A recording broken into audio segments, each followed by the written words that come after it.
जी लगावा हे बहिनी असो करतन परेशान तो सूर कतन कैसे जी लगावा अरे नहने का धरता किया और हम चापे डार हो कटिल तोरया किया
हरे नहीं हरे मार रहिबे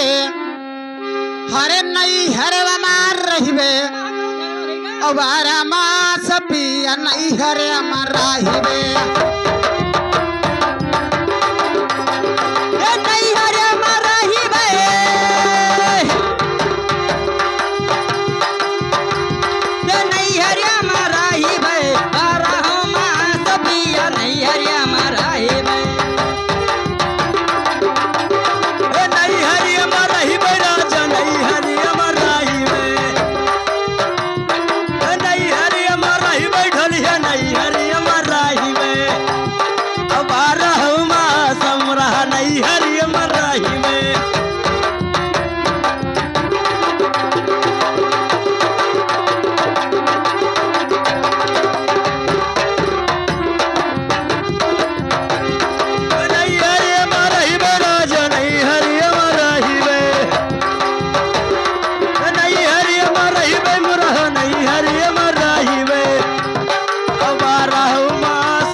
और जवानी 80 बीघा हवा के तार दादा खरीद ली एकरे का बोले सिपुरा के रे पुरवरिया वहां का तो का मुखारी क्या कही के ज्योति बोई तो जेठिबा जइबे सड़े बनइबे अरे सामने गुड़िया मान नइबे अबारा मास दुल्हा नहीं हरे मराहिबे नहीं हरे मराहिबे मुरहा नहीं हरे मराहिबे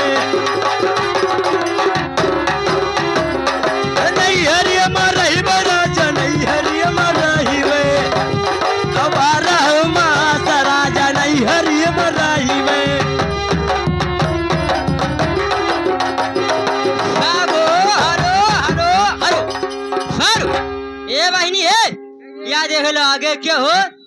या आगे रिंको गौतम बाबू यानी लड़का का पापा यार ये लड़का का पापा अपने बच्चे के खुशियार में अपने बच्चे के न्यौछार में मैंने 51 रुपया दे रहे हैं हम और हमारे पास से लाख लाख धन्यवाद दे रही हूँ लेकिन बाबू का कहना क्या है कोई अच्छा सा अच्छा भोजपुरी सुना दीजिए।